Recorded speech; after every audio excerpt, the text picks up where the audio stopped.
On May 20th until May 23rd, 2026, students of the English Literature Study Program of Universitas Negeri Jakarta have carried out KKL or Kuliah Kerja Lapangan in Jogja.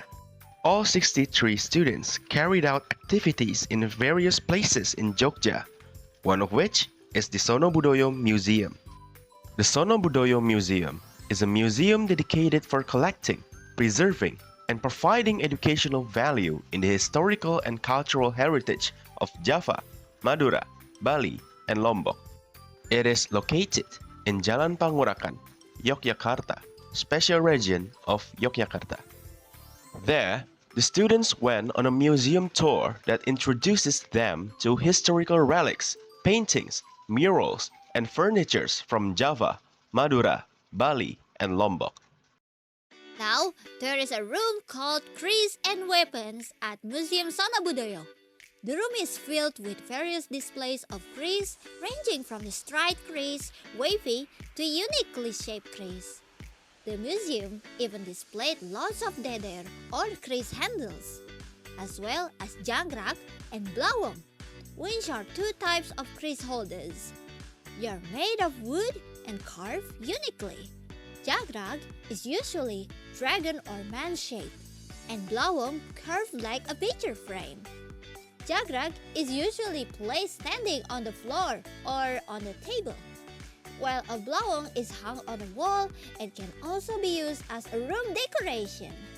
This room does not only display keris, but it also stores other traditional weapons, such as spears, small cannons, and bow and arrows.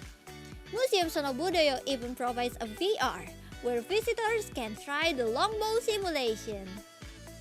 Now, we are in the Javanese traditional game section at Museum Sonobudoyo. These games passed down orally for generations, and they fall into two categories: games just for fun and games for competing. This is the adu jangkrik games or cricket fighting. The wooden box here is the fighting arena, designed with transparent sides and eye holes so people could watch the match clearly. And these two rows of bamboo tubes are called bumbung, basically individual cages for the crickets. And this one is Adu Kemiri or the Candle Nut game. This was a favorite game of Sultan Agung from the Mataram Kingdom. According to the story, if someone cheated while playing with Sultan Agung, their horse could literally be beheaded. The gameplay was simple. Two candle nuts were clamped with bamboo, then smashed using wood or stone. Whoever candle nut stays intact wins.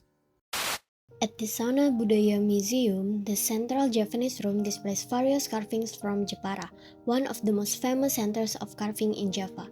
Jepara carvings are known for their beautiful patterns and deep meanings. Their style reflects influences from Hindu, Islamic, Chinese, and European cultures, as well as artistic traditions from Yogyakarta and Surakarta. Among the displayed collections of carvings are Rono and Gebyok. In a traditional Javanese house, Rono is a room divider used to section off private spaces within the home without the need for permanent walls. While Gebyok is a carved wooden partition or wall used as a main entrance, separating the open-air pavilion or pendopo from the private indoor living quarters. And that concludes our memorable journey at the Sonobudoyo Museum.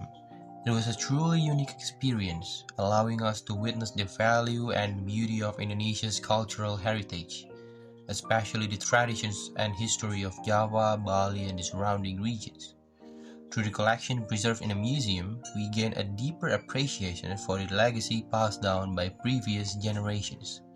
These cultural treasures serve as important reminders of our national identity, and we hope to continue keeping this heritage alive for future generations. Thank you, and now let's continue to our next destination.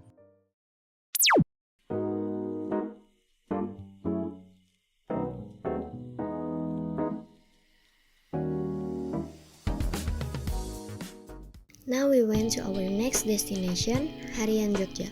Harian Jogja is a local news media company located in Sangaji Street, number 41, Yogyakarta. Harian Jogja aims to promote positive journalism by carrying out journalistic activities in accordance with the Code of Ethics and presenting complete content. The participants of KKL Sastra Inggris UNJ 2026 visited Harian Jogja for gaining insights in journalism and media career prospect and how Harian Jogja works as one of the news agencies in Yogyakarta. One of the activities we participated in during our visit to Harian Jogja was an office tour. We were guided by Mr. Popon, one of Harian Jogja staff members. Also, our visit took place just one day after Harian Jogja's anniversary celebration. We were given a sample of the latest newspaper edition, which contained both local Yogyakarta news and national news. The article presented were highly relevant and up-to-date. We also had the opportunity to explore the inside of Harian Jogja office. During the tour, we visited a meeting room followed by the workspace where the Harian Jogja team carries out their daily activities. We then continued to a studio room, which was still under development at the time of our visit.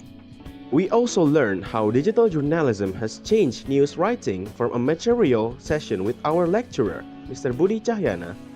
In the past, newspapers relied on the inverted pyramid structure, where the most important information was placed at the beginning, as seen on printed newspapers. However, as online media became more competitive and advertising revenue depended on page views, some digital news outlets began placing key information later in the article to encourage readers to open multiple pages.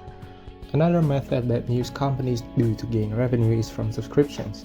By paying a monthly subscription, readers can access brand new, credible, and not widely known information sooner than reading for free.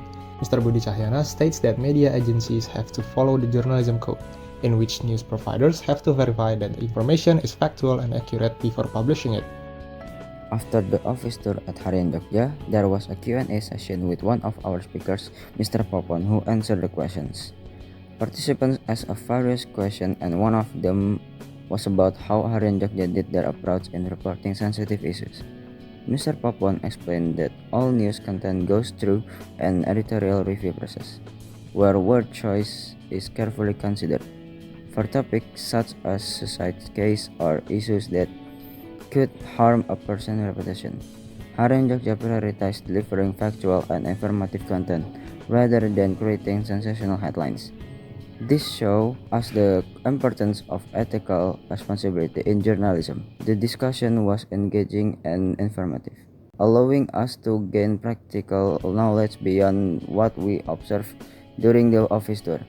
Overall, the Q&A session was a meaningful part of the company visit and helped us connect information presented with real-world professional experience. Harian Jogja can also be accessed online to various digital platforms, making it easy for readers to stay informed anytime and anywhere. Its content is available on its official website, harianjogja.com, as well as on social media platforms such as Instagram, TikTok, and Facebook. This makes Harian Jogja an engaging and accessible local news outlet that consistently delivers relevant, timely, and impactful news to the people of Yogyakarta and beyond. And the conclusion, our visit to Harian Jogja was a valuable experience that gave us deeper insight into journalism and media work.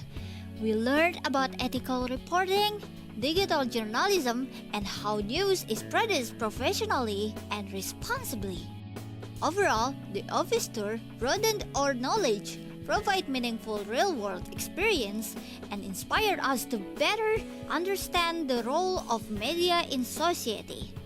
Harian Jogja!